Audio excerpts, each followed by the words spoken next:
Monsieur le Président, distingués membres de la composition, je suis heureux de certains noms ici cités. Je vais commencer par la fin. Demain, mademoiselle Moya Dorcas va quitter l'hôpital. Elle va quitter l'hôpital pourquoi? Parce qu'en arrivant au centre Diamant, tous les signes vitaux étaient stables. Il n'y a pas eu de signes des coups et blessures sur son corps. Son médecin, docteur Ilunga, par devant vous, vous a dit qu'on a pris soin d'elle que sur les soins complémentaires après les examens parce qu'elle avait une infection. À ce niveau, il y a lieu d'établir qu'il n'y a pas eu les effets, les conséquences des coups et blessures ou de la torture quelconque. Mais alors, qui est devant vous? Le ministère public nous a présenté un bandit. Le ministère public nous a présenté un criminel, un voyou. Et pourtant, c'est un père de famille, bien éduqué, dans une des meilleures écoles de ce pays, Collège Saint-Louis, de Kananga. Il a été le seul médecin envoyé par l'État congolais à Dimbelenge. Pendant le phénomène Kamwina Sapou, il est resté pendant 2 ans seul à l'hôpital pour soigner, pour sauver. Monsieur le Président, on aurait marre de la composition. Vous avez devant vous un sauveur de vie. Vous avez devant vous un héros. Vous avez devant vous un homme qui a donné, qui a sauvé 2 vies. Et à ce titre, Monsieur le Président, il mérite Matondo. Il mérite remerciement. Et c'est le nom du procureur devant moi. Matondo Balanganaï. Matondo Balanganaï. Monsieur le Président, Balanganaï c'est quoi? Comptez-vous. Qu'on compte, nous avons combien de médecins? Sur 120 millions de Congolais, nous avons 50 000 médecins. On n'a même pas un médecin sur 70 000. Ce nom doit être interpellateur. Balanganaï, comptez-vous les médecins, vous êtes à combien? Pour qu'on envoie ces garçons, ces jeunes hommes, ce père de famille, cet homme de Dieu, serviteur de son État, qu'on puisse l'envoyer en prison, qu'on condamne. Qui va s'occuper de ces malades? Ces malades le cherchent, ces malades ont besoin de lui. Qu'est-ce qui est arrivé, Monsieur le Président? Il est 17h35. L'hôpital reçoit mademoiselle Moya Dorcas. Pour quelle raison? Abandonnée par l'hôpital des religieuses qui ont utilisé tous les moyens. Parce que ce sont des religieuses. Ce sont des femmes de Dieu. Elles ont tenté tous les moyens, toutes les méthodes, toutes les stratégies. Elles n'ont pas réussi. En tout cas, on s'en débarrasse. On transfère, elle arrive à 17h35. Le docteur Mangwaou arrive. Il la reçoit. On essaie de la prendre en charge. Elle refuse qu'on accède à ses parties intimes. En refusant, le travail était déjà dans le processus. Elle devait mettre au monde. Docteur Mangwaou réussit à la maîtriser. Elle met au monde.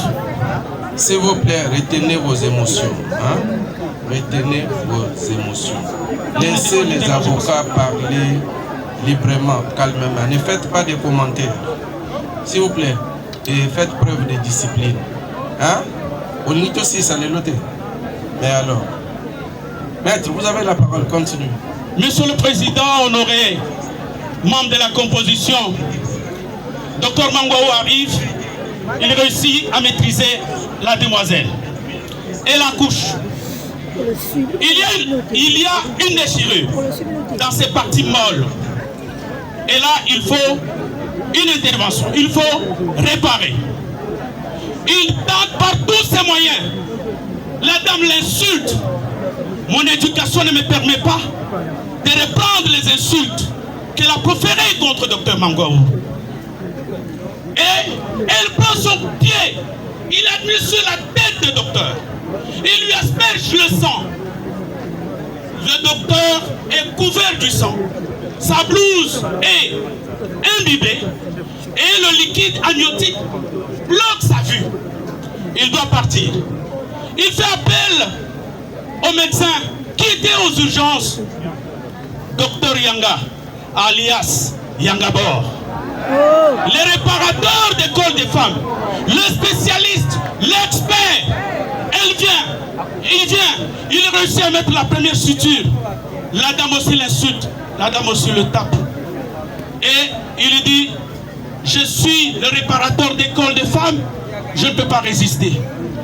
Docteur David, venez. Vous êtes serviteur de Dieu. Vous êtes un homme de Dieu. Vous êtes médecin senior. Vous avez une expérience plus que nous. Et il arrive. Il essaie de lui parler. Et il lui dit, docteur, je suis d'accord. Touche-moi. Mais pas les autres. Que les autres quittent la salle. Pendant ce temps, les autres quittent la salle, le docteur reste. Il lui dit, laisse-moi te soigner. Laisse-moi te donner les soins. Elle refuse. Pendant ce temps, docteur met les watts. Le sang coule à flot comme un robinet. Et là, nous sommes à quelle heure? Nous sommes à 21h. Là, nous sommes à quelle heure? C'est 5 heures après. Et dans cet état, la dame refuse que j'utilise les matériels que j'ai. Et les matériels qui étaient en ses mains, ce ne sont pas les matériels qu'on donne. Ce sont ses seuls instruments. Le journaliste a sa plume. Il a son micro. Le médecin n'a que les bistouris. Il n'a que les ciseaux. Laisse-moi introduire. Elle refuse. Le docteur prend maintenant sa posture de père, de grand frère. Il voit une vie en train de partir. Est-ce que si la vie part, aurais-je l'occasion de garder l'enfant? Face à cette urgence des urgences, face à cette nécessité, on a utilisé tous les moyens, j'ai joué. Qu'est-ce qu'il faut? J'intimide un peu ma petite soeur. De la même manière qu'on nous intimidait pour prendre les vermos quand nous étions enfants, de la même manière que le bébé, pour manger, on devrait faire entrer les couteaux et qu'est-ce que je dis, la cuillère dans la bouche. Monsieur le Président, distingué membre de la composition, Monsieur le procureur de la République, nous ne sommes pas de la génération Android. Tous ici, nous avons subi les punitions de la part de nos parents pour manger ou pour avoir les soins. Et là, il intervient comme père de Dorcas Moya. Alors, dites-moi, Dorcas c'est Moya. Moya en Swahili, c'est quoi? Une seule. Elle est l'unique. Et pour elle, on doit sacrifier plus de 50 000 médecins pour 120 millions de Congolais. Monsieur le Président, Monsieur membre de la composition, c'est là où il fait ses grimaces, la femme consent. Pendant ce temps, il y a une infirmière qui constate qu'on est en train de filmer. Elle dit ne filmez pas. Il dit non, ici je suis dans un danger. Je cours le risque de ma carrière. Je cours le risque de ma vie. Laissez-la filmer parce que j'aurai besoin de cette preuve pour qu'au cas opportun, je puisse la brandir au cas où un drame survenait. Il fait son travail, la dame est calmée. Il termine. Le lendemain, il rentre chez lui. Mardi, la dame quitte l'hôpital après l'évaluation de notre médecin. Ce n'est pas nous. Mais là, ce n'est pas nous qui avons pris la vidéo. Et ce n'est pas nous non plus. Si vous regardez l'ordre de médecin, intervient pendant qu'il y a déjà eu déclenchement de l'action de filmer. Et il finit son travail. Il rentre chez lui. La dame est suivie par la stagiaire. Il dit docteur Akomona. Elle part avec sa mère, elle part avec la grand-mère, et c'est le mercredi. Dès connivence avec la famille, ils mettent la vidéo sur la toile. Ce docteur est surpris, parce que ce sont les gens qui ont commencé à lui envoyer les vidéos.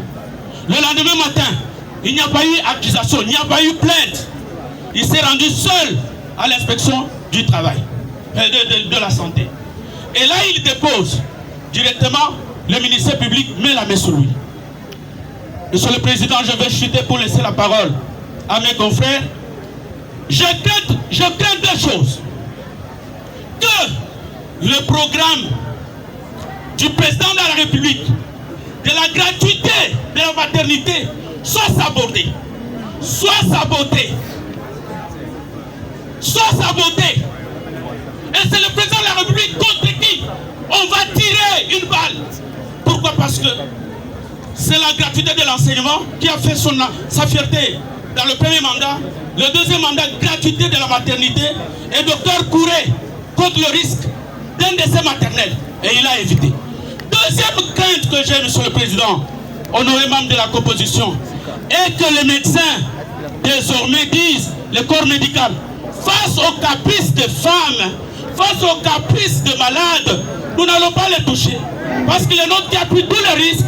Voilà là où il est. Je vais le faire compléter, monsieur le Président.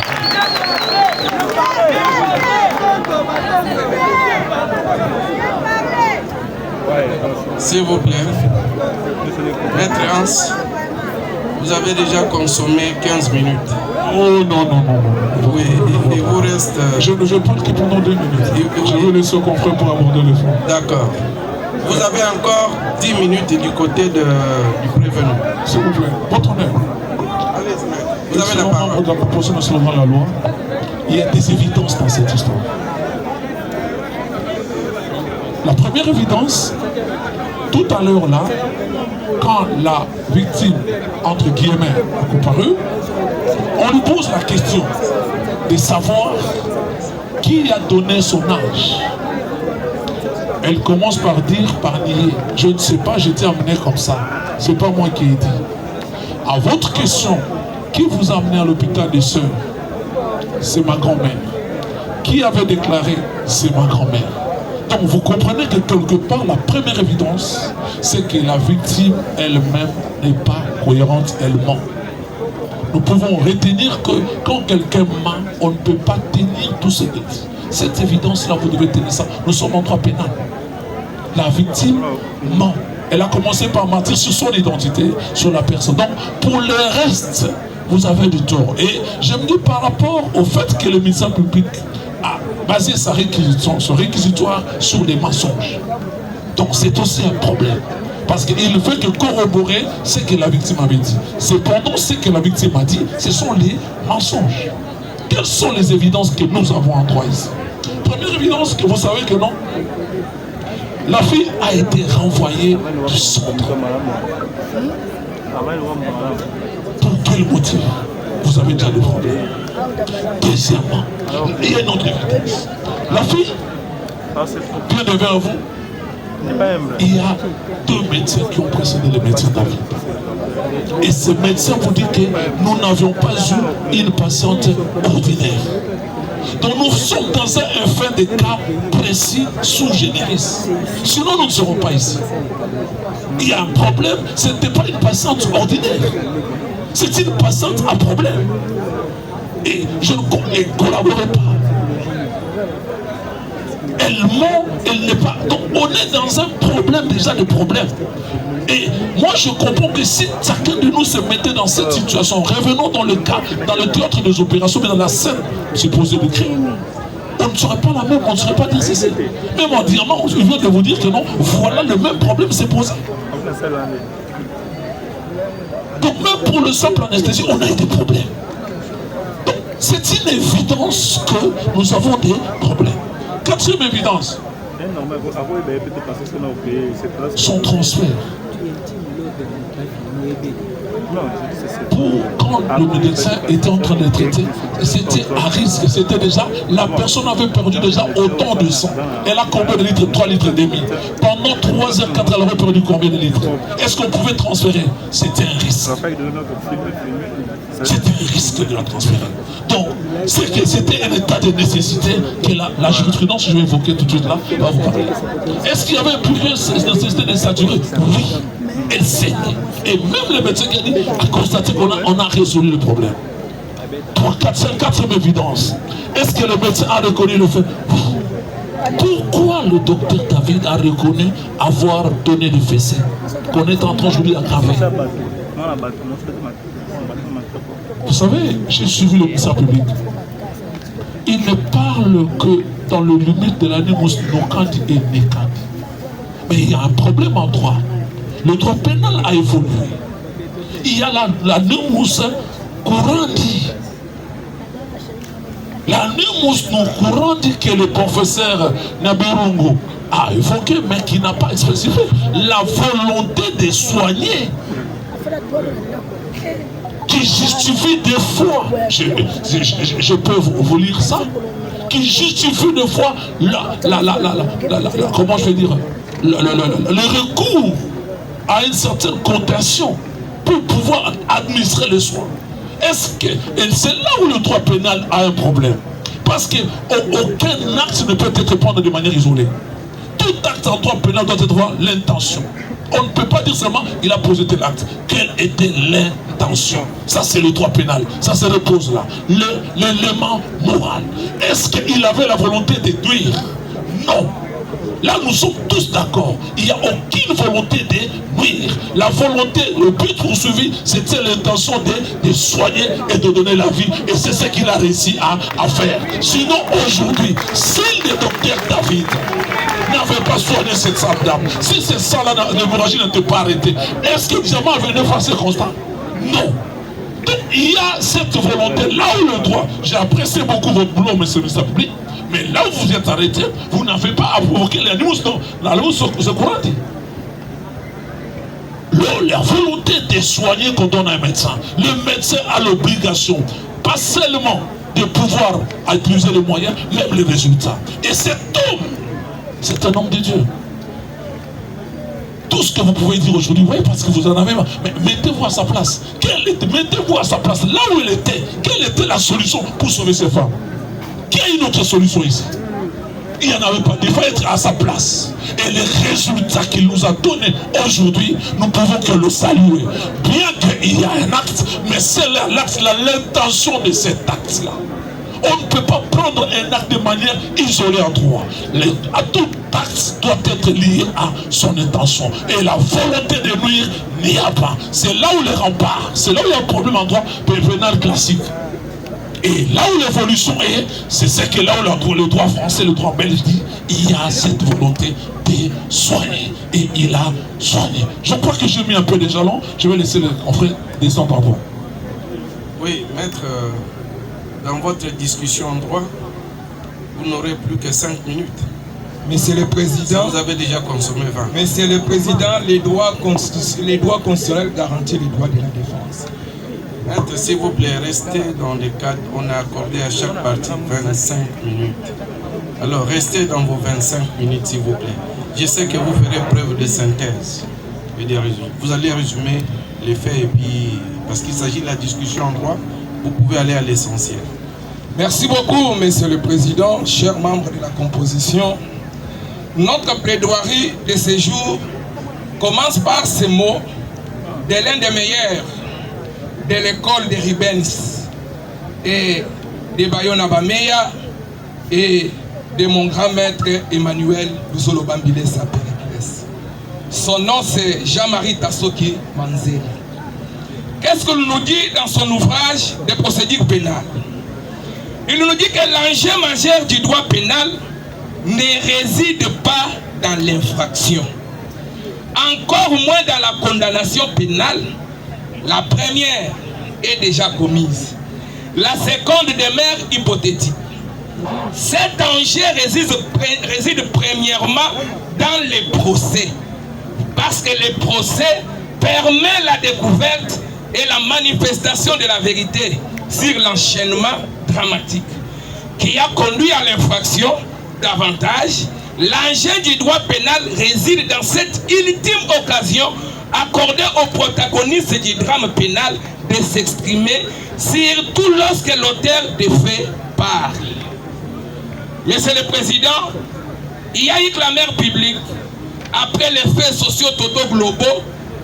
On était en sociologie et maintenant nous aimerions dire les faits droits. D'entrée de jeu, Monsieur le Président, en préliminaire, nous aimerions parler de la qualification du ministère public. Cette qualification qu'on qualifie en droit d'incompatible, en droit pénal moderne, les qualifications acceptables, ce sont les qualifications compatibles. Qu'est-ce qu'une qualification incompatible? En droit pénal, les compatibilités juridiques résultent de la décision de qualification. Elle survient lorsque des qualifications ne peuvent pas être appliquées au même fait sur la base de la définition. C'est là qu'on parle de l'incompatibilité alternative et de l'incompatibilité non alternative.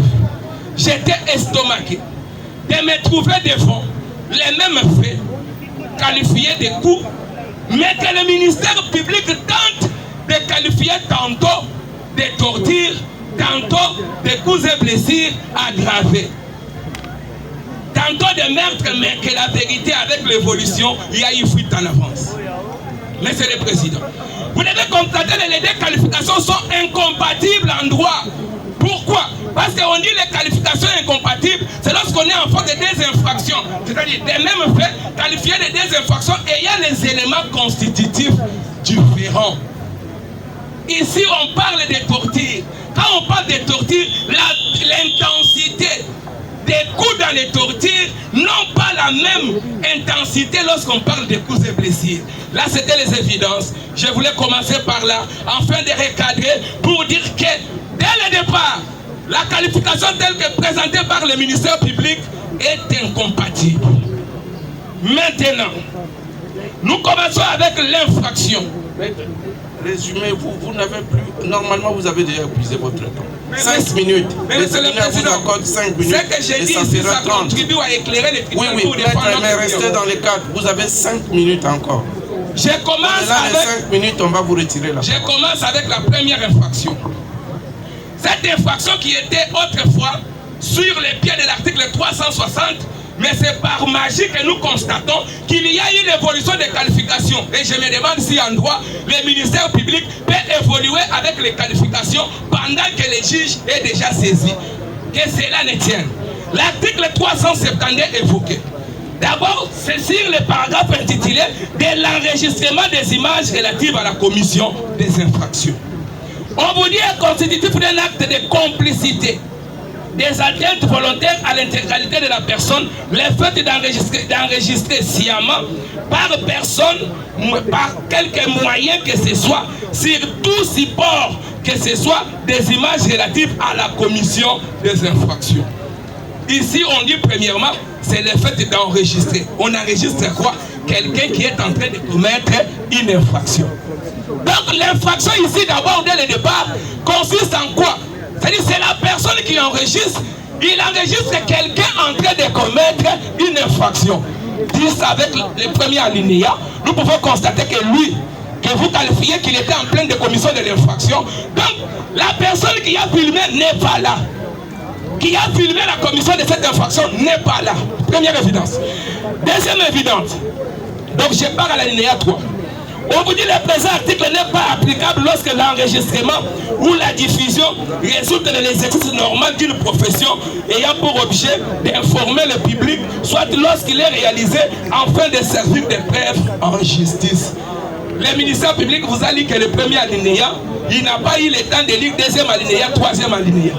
Ici, nous aimerions démontrer, noir sur blanc, que d'ailleurs, notre client, deuxième alinéa, parle de c'est la personne qui publie, qui est condamnée. C'est le cas dans les dossiers devant la haute cour militaire de Porsche. Le colonel était poursuivi pour la prise des images. Et arrivé devant les juges, on a établi noir sur blanc que le colonel n'a jamais publié les images et il n'est pas complice de cette disposition. Et en cas essayant, il a été acquitté devant la haute cour militaire.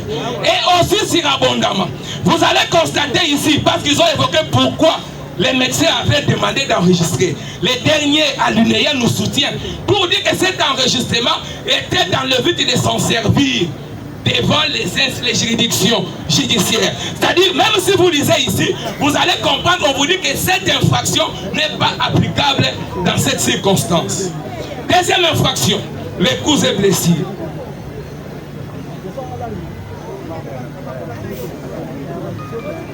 Les coups et blessures, ici nous allons plus discuter sur l'élément intentionnel. Est-ce que les médecins avaient-ils l'intention de faire du mal? Parce que j'ai vu le ministère public essayer d'interpréter la loi de manière sélective, en nous disant que c'est dans la manière d'administrer qu'on doit établir la volonté. Non! L'infraction des coups et blessures doit avoir une intention. Et cette intention, c'est de faire du mal. Nous avons suivi la vidéo que les fessées administrées à cette prétendue victime, il y avait même des paroles pour lui demander de monter afin de faire quoi? D'être traité et sauvé. C'est l'animus curandi. Monsieur le Président, en source de cela, premièrement, nous parlons des fondements même des infractions. Le ministère public s'est présenté devant vous de manière aléatoire. Aucune preuve n'a été versée au dossier pour établir la culpabilité du médecin. Entre autres, en rapport avec la publication du vidéo, le ministère public ne nous a pas dit où est-ce qu'il a obtenu cette vidéo. Deuxième question, le ministère public ne nous a pas dit cette vidéo a été examinée dans quel laboratoire et quelle expertise a été dégagée à la suite de l'examen de cette vidéo. Troisième évidence, le ministère public ne nous a pas dit qui a publié les vidéos et où et quand et c'était pour quelle intention. Nulle part le ministère ne nous a pas dit ça. Donc au regard de cela, il n'y a pas de preuve parce qu'en droit, actori ne combit probation. Réussi n'expérience accord. La preuve, le ministère public a l'obligation d'éprouver la preuve des éléments constitutifs et la preuve des éléments moraux. Parce qu'elle n'est pas l'éprouver, on tombe dans ce que nous appelons in dubio pro reo. Les doutes profitent à l'accusé. Monsieur le Président, en dessous de cela, nous allons présenter devant vous les causes d'irresponsabilité pénale. Duquel il est arrivé à le réparer. Et l'article 259 ajoute que on est responsable non seulement du dommage que l'on cause par son propre fait, mais encore de celui qui est causé par le fait de personnes dont on doit répondre. Cette disposition consacre la responsabilité du fait personnel. À titre exceptionnel, la responsabilité du fait d'autrui, mais cette dernière n'est engagée qu'à condition qu'il existe un lien de subordination, que l'acte décrié à ce jour, l'acte ou l'infraction que nous sommes tous en train de déplorer, a été commis dans l'exercice de fonctions et qu'il ne doit pas être détachable des services. Cependant, dans le cas d'espèce, nous disons ceci, Monsieur le Président, sur, premièrement, l'absence de faute de l'État congolais. L'État congolais n'a commis aucune faute. Pourquoi? Il est établi que l'État congolais a mis à la disposition de l'hôpital de référence de Kikole les moyens financiers nécessaires à son fonctionnement. Vous allez constater, Monsieur le Premier Président, courant mois de mars, il y a eu virement de sommes importantes via UBA pour le bon fonctionnement de cet hôpital de référence est collé. Toujours courant mois de mars, l'État congolais, par le biais, je crois, du dépôt pharmaceutique Saint-Sauveur, a mis à la disposition de l'hôpital de référence de Kinkole tous les intrants nécessaires, à même de permettre à cet hôpital de Kinkole de faire très bien son travail conformément à la mission lui confiée. L'État congolais a mis à la disposition de l'hôpital de référence de Kinkole les moyens financiers nécessaires à son fonctionnement, les produits médicaux requis, y compris les anesthésies, les anesthésiques. Aucun manquement organisationnel ou administratif n'est démontré. Vous avez suivi, Monsieur le Président, Monsieur le Procureur, distingué membre de la composition. Nulle part, que ce soit par les experts, que ce soit par quiconque qui est passé par devant votre tribunal, n'est arrivé à démontrer ou à montrer, ne serait-ce que par une petite faute, aucun manquement organisationnel ou administratif n'a été démontré pour imputer une quelconque responsabilité à l'État congolais. Donc, l'État n'a donc commis aucune faute. Monsieur le Président, distingué membre de la composition, l'État congolais, en suivant la mission, en suivant la vision du chef de l'État et par le biais du ministère de la Santé, s'est conformé correctement à ses obligations. Même si nous, l'État, nous avons été invités en retard, nous, comme conseil, nous avons pris soin de suivre le médecin directeur de l'hôpital de référence de Kinkole, qui n'a absolument rien, je dis bien rien, reproché à l'État congolais. Même le médecin mis en cause, il n'a rien reproché à l'État congolais, tout simplement pour dire, et nous sommes fiers, comme l'État congolais a crié et a dit à l'audience de ce jour, que l'État congolais n'a commis donc aucune faute. Par conséquent, nous disons ceci, sur la faute professionnelle du médecin détachable du service. Monsieur le Président, votre honneur, distingué membre de la composition, la faute personnelle du médecin est détachable du service.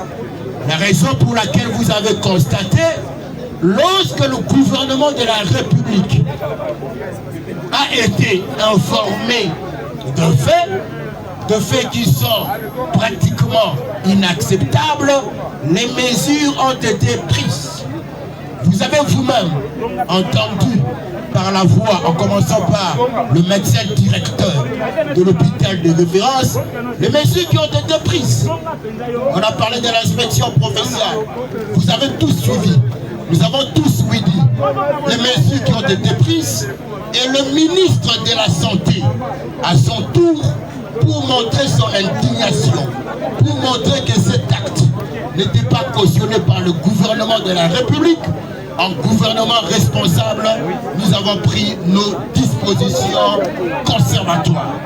Voilà pourquoi nous disons ceci, Monsieur le Président. Le médecin prévenu s'est rendu coupable de violences physiques sur une patiente. Or, frapper une patiente ne relève en rien de l'exercice normal de la médecine. Monsieur le Président, distingué membre de la composition, Monsieur le Procureur, vous comprenez avec nous pourquoi nous disons que frapper un patient ne relève en rien de l'exercice normal de la médecine. Il s'agit d'un acte volontaire. Vous avez constaté, Monsieur le Président, dans des vidéos que nous avons tous suivies, c'est le médecin lui-même qui a pris l'initiative sous prétexte qu'il devait se protéger. C'est lui-même qui a pris l'initiative. L'État congolais ne cautionne pas ce genre de comportement. correctement. Voilà pourquoi nous disons ceci, Monsieur le Président. Il s'agit d'un acte volontaire. Il s'agit d'un acte brutal. Il s'agit d'un acte incompatible avec toute mission de soins. Une telle faute constitue en droit une faute personnelle détachable du service. Voilà pourquoi nous disons ceci, Monsieur le Président. Cette faute ne peut en aucune manière être attachée au service du médecin. Le médecin n'est pas là par rapport à la loi, par rapport à l'éthique. Il n'est pas là pour administrer le coup. Voilà pourquoi nous disons ceci, Monsieur le Président, que cette faute, parce que nous sommes là pour la faute, nous ne sommes pas là pour parler des infractions, nous sommes là pour démontrer devant le tribunal que l'État congolais n'a commis aucune faute. Monsieur le Président, nous disons ceci, une telle faute constitue en droit une faute personnelle détachable du service. Conséquence juridique, lorsque la faute est détachable du service, la responsabilité du commettant ici, il s'agit de l'État, est écartée. Dans le cas d'espèce, on ne peut pas parler de la responsabilité de l'État comme civilement responsable. L'État n'a pas envoyé les médecins administrer des coups. L'État a envoyé les médecins soigner les patients. C'est ça la mission que l'État a confiée aux médecins. Et bien sûr, l'État a la responsabilité de mettre à la disposition de l'hôpital, à la disposition de médecins, tout ce qui est nécessaire pour permettre aux médecins à l'hôpital de faire correctement son travail. Ce qui est le cas dans le cadre de l'hôpital de référence de Kinkole, où nous affirmons haut et fort que l'État n'a commis aucune faute. Et l'État a mis tout à la disposition de l'hôpital général de référence de Kinkole. Voilà pourquoi, sans crainte d'être contredit, nous disons ceci, cette faute est détachable du service. La responsabilité du commettant, ici bien entendu l'État, est écartée. Seule la responsabilité personnelle de l'auteur est engagée. Voilà pourquoi, Monsieur le Président, sur l'inapplicabilité de la responsabilité du fait d'autrui, prévue par l'article 259, pour que cette responsabilité du fait d'autrui, pour que cette responsabilité puisse s'appliquer, l'agent doit agir dans le cadre de ses fonctions. L'agent doit agir dans le cadre de ses fonctions. Je vais donner un exemple. Je vais parler d'un magistrat qui va, de son propre chef, commettre ses infractions, outrepassant le cadre légal de son pouvoir, et venir par après soutenir que parce que je suis magistrat, l'État congolais doit répondre de mes actes. Non! L'État congolais ne peut répondre des actes que si ces actes ont été accomplis dans le cadre de la mission vous confiée par l'État congolais.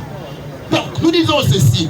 L'agent doit agir dans le cadre de ses fonctions et sans excéder les limites normales de celles-ci. Or, dans le cas d'espèce, nous avons tous constaté que le médecin, que ce soit les experts, que ce soit le médecin lui-même, tout le monde est conscient que le médecin est allé au-delà. Certains rêves, le médecin a évoqué les raisons pour lesquelles il est allé au-delà. Mais nous, l'État congolais, nous disons, nous n'avons jamais, il y a un cadre légal qu'il faut respecter. Le médecin n'a pas respecté ce cadre légal. Il a agi par excès. Il a agi par excès de zèle. par excès de pouvoir. Et cela ne nous engage pas, Monsieur le Président. Nous disons ceci, le médecin est allé au-delà des limites normales. Or, au-delà des limites normales de celles-ci. Or, en espèce, le médecin a agi en dehors de tout cadre légal et professionnel. On nous a dit la loi, on nous a parlé de la déontologie de médecin, on nous a parlé des outils, de temps par rapport à la profession de médecin. Lui-même, le médecin est conscient qu'il est allé au-delà. Voilà pourquoi il évoque l'état de nécessité. Mais nous, l'État congolais, Monsieur le Président, nous disons ceci, qu'il est allé au-delà des missions que nous lui avons confiées. Son acte ne peut être considéré comme un acte de service. Nous ne pouvons pas considérer cet acte comme étant un acte de service. Il constitue une dérive individuelle, imprévisible et injustifiable. C'est une dérive, c'est un excès de pouvoir que nous ne pouvons pas justifier. Raison pour laquelle vous avez constaté que les autorités, le gouvernement de la République, le ministère de tutelle, tout le monde n'a pas appuyé, tout le monde n'a pas encouragé son acte. Voilà pourquoi nous disons que cet acte est une dérive individuelle, imprévisible et injustifiable. Donc, il y a rupture du lien entre le service et l'État. Il y a rupture. Nous n'avons jamais envoyé des médecins aller au-delà du cadre légal. Nous envoyons les médecins pour agir, pour se conformer dans ce qui est prescrit par rapport à la déontologie de médecins. Par conséquent, nous sommes en train de chuter, Monsieur le Président. Par conséquent, la responsabilité de l'État ne peut être engagée sur le fondement du fait d'autrui. Nous disons ceci, le dommage subi par la victime ne résulte pas d'un défaut de moyens, ne résulte pas d'une carence de l'État, mais exclusivement de l'acte personnel du médecin. Le lien de causalité entre l'État et le dommage est inexistant. Par ces motifs, plaise à votre tribunal de dire que les conditions d'application de l'article 259 et suivant du Code civil congolais ne sont pas réunis en ce qui concerne l'État congolais. Constatez que le médecin a commis une faute personnelle détachable du service. Dire que cette faute engage exclusivement sa responsabilité. Mettre hors de cause la République démocratique du Congo en sa qualité de civilement responsable. Dire que toute réparation doit être supportée par le prévenu. Monsieur le Président, distingué membre de la composition, Monsieur le procureur, la loi est claire. On répond du fait d'autrui lorsque celui-ci agit dans le cadre de ses fonctions et non lorsqu'il trahit sa mission. L'État congolais a organisé, financé, équipé, mais il n'a jamais autorisé la violence. La responsabilité ne se délègue pas à l'innocent, elle s'impose à l'auteur. Je vous remercie. Merci, le tribunal vous oui. Nous avons 20 minutes. On a fait que 6 minutes. S'il vous plaît, vous voyez l'heure qu'il est? Oui, votre honneur, on a fait que 6 minutes. Vous avez Regardez la montre. non, mais il vous reste 3 minutes. Votre honneur. 3 minutes. Votre honneur. S'il vous plaît, vous avez 3 minutes. Vous avez 3 minutes pour chuter. Merci, votre honneur, pour la parole accordée. Pour compléter mon estime de confrère après sa période première, nous allons lire la doctrine.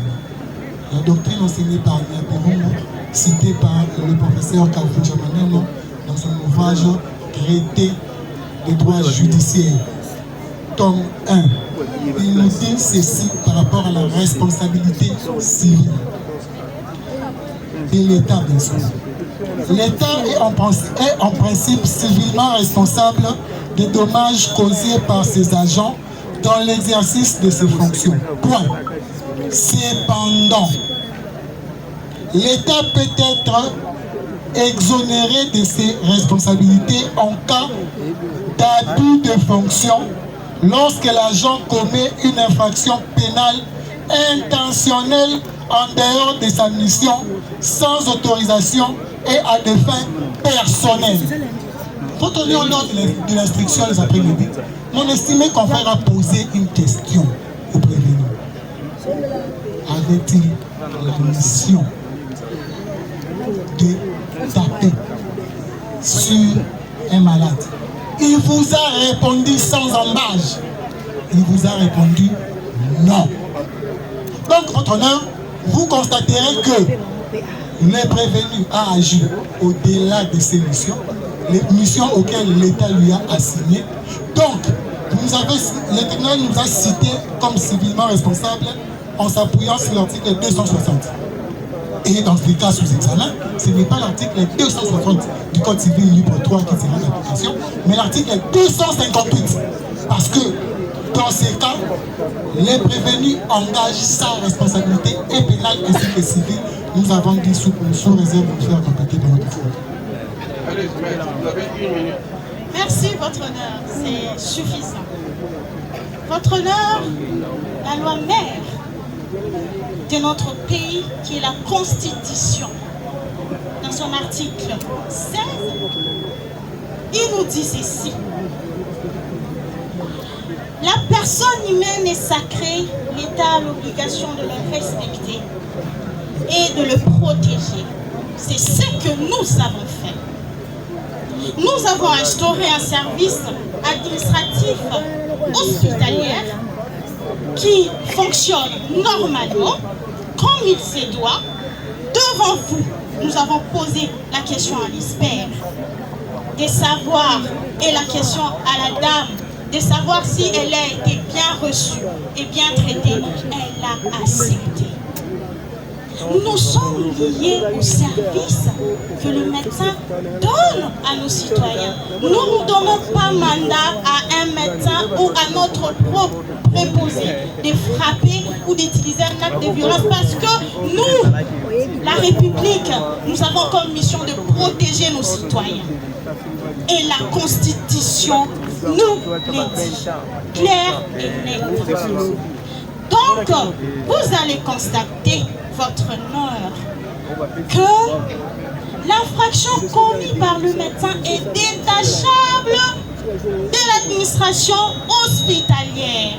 On ne peut pas être responsable civilement d'un fait personnel, d'une personne consciente de ses actes, d'une personne qui s'est réveillée et a décidé de porter les coups à sa patiente. Votre honneur, membre de la composition, nous ne sommes pas responsables de ces actes de violence. Parce que nous les avons donné mandat de protéger, de soigner et de répondre aux soins et à l'affection de la République. Nous sommes humiliés. Nous ne devons pas être tenus responsables. On nous cite ici, on nous a même, il y a eu même un clameur public quand je posais des questions. Votre honneur, il y avait des hurlements. Votre honneur, nous sommes humiliés, nous sommes insultés, nous sommes trahis par la personne que nous avons donné confiance. Et raison pour laquelle vous êtes là, pour rétablir cette confiance. L'État vous a mis là pour rétablir cette confiance. Alors, vous allez dire le droit. Vous allez nous détacher de toutes ces responsabilités civiles. Vous allez nous détacher de ça parce que nous ne sommes pas responsables. Je vous donne l'exemple. C'est pourquoi on dit l'éducation de base, ça commence par la maison. Et la République, l'État est là pour... L'État est là, votre honneur. S'il vous plaît. Personne ne mettra le mot dans ma bouche. Maître, vous pouvez retirer Je ça. défends mon pays. S'il vous plaît, maître. Je défends mon pays. Monsieur le Président. Et ça n'engage pas. Oui, maître, qu'il vous plaise de retirer et de chuter. Vous aviez une minute. En chutant votre honneur. Maître, votre attention s'il vous plaît. Passez. Je m'en viens demander de retirer. C'est pas important. Votre honneur, nous nous soumettons parce que nous avons le respect pour la Cour. S'il vous plaît, maître, ne retardez pas le temps, le tribunal. Qu'il vous plaise de retirer. Par élégance de notre profession, je retire. D'accord. Voilà mes messages passés. Votre honneur, Vous pouvez chuter, maître. en chitance, nous appartenons tous à l'État. Et nous avons l'obligation de restaurer l'image de notre État. Parce que non seulement les fils nés de cette nation travaillent dur pour restaurer l'image de cet État, et nous s'est proposé, nous devons suivre son exemple. Nous avons dit votre nom. Merci, le tribunal vous remercie beaucoup. Vous êtes allé à 5 minutes. Bien, la parole est maintenant au conseil du prévenu. Dans 5 minutes. Maître, s'il vous plaît, faites preuve de discipline. Hein? N'allez pas au-delà de 25 minutes. Et si vous voulez, si 2 personnes doivent prendre la parole, 2 avocats, eh bien, organisez-vous de telle manière que vous puissiez rester dans le cadre de ces 25 minutes que vous impartez. Votre honneur, si je peux, avec votre indulgence, la partie prévenue fait face, curieusement, pour la première fois, à une partie qui lui est jointe, la partie civilement responsable. Donc nous devons répondre aussi. Ça, c'est un fait. Maître, alors, vous avez 25 minutes, maître, pour répondre à... Nous avons au pour moins rencontrer les ministères publics, oui, les partis civils, oui, les partis civils et la République. Non. Vraiment, faites-les en 25 minutes, s'il vous plaît. On ne peut pas... Parce que la décision doit intervenir aujourd'hui. Mais en dessous, on peut prendre 30 minutes. Non, maître, restez dans 25 minutes. 5 minutes, là, je sais que vous êtes professionnel. Vous allez vraiment respecter le timing que vous impartez. Merci, Monsieur le Président, pour la parole. Je voudrais encore dire un mot en ce qui concerne l'expression utilisée dans ces procès. Médecin David Hérault. Je suis en train de faire un effort de chercher une expression courtoise pour placer en lieu et place de celui-là. Je crois que ce serait le médiocre peut-être. Parce que par rapport à ce qu'il a fait, ici, il ne sera pas considéré comme un héros, mais par contre, il a insulté tout un corps. Il mérite la sanction. Et la sanction, Monsieur le Président, qu'il attend de vous, qui est tenté d'attendre cette sanction. La réponse que vous allez donner, ce n'est pas à ce médecin, mais vous allez donner la réponse à tout ce qui se passe dans les salles d'accouchement à ce jour. Une réponse proportionnelle, Monsieur le Président. Proportionnelle pour donner la raison qui demeurera dans les annales de la République démocratique du Congo. Donc, je pense que c'est une occasion pour vous de vous exprimer à tout ce que vous avez subi durant toute la journée. Les cris, les bruits de l'église qui sont venus soutenir l'insoutenable.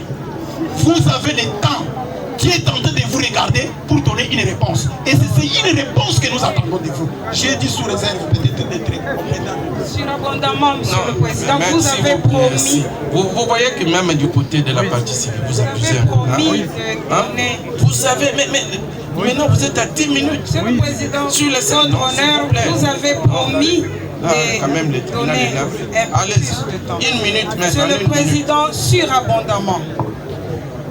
Notre confrère, mon estimé confrère, Maître Liévin, a rappelé la responsabilité qui pèse sur votre auguste tribunal au jour d'aujourd'hui. J'évoque ici, parce que le prévenu David est, semble-t-il, pasteur de son État, le passage de 1 Timothée 5, chapitre 20. Qu'est-ce qu'il dit, Monsieur le Président, Monsieur du tribunal? 1 Timothée 5 dit, ceux qui pêchent, reprends-les devant tous, afin que les autres aussi éprouvent de la crainte. Ça, c'est la Bible, Monsieur le Président. Nous avons entendu beaucoup de choses être dites ici. Sur le CV, on nous a présenté les CV du président. prévenu David, il a été ceci, il a déjà fait cela, il a exercé telle fonction. Oui, Monsieur le Président Auguste est membre du tribunal. La justice ne se rend pas sur base d'un CV. La justice se prononce sur base de faits, du droit. Et ici, Monsieur le Président, votre honneur, les coups ont été portés. Les propos humiliants et dégradants ont été prononcés. Une scène filmée exposant la nudité d'une femme, toute nue, Monsieur le Président. La scène a été filmée. Et pour finir, Monsieur le Président, aujourd'hui, vous direz la justice. Et vous direz que sauver une vie ne donne pas le droit de briser une dignité d'une femme. Ne donne pas le droit de briser la dignité d'une femme. Vous direz que la violence n'est pas un acte médical. Vous direz, Monsieur le Président, qu'un acte médical et qu'un médecin qui frappe cesse à cet instant être dans l'acte médical.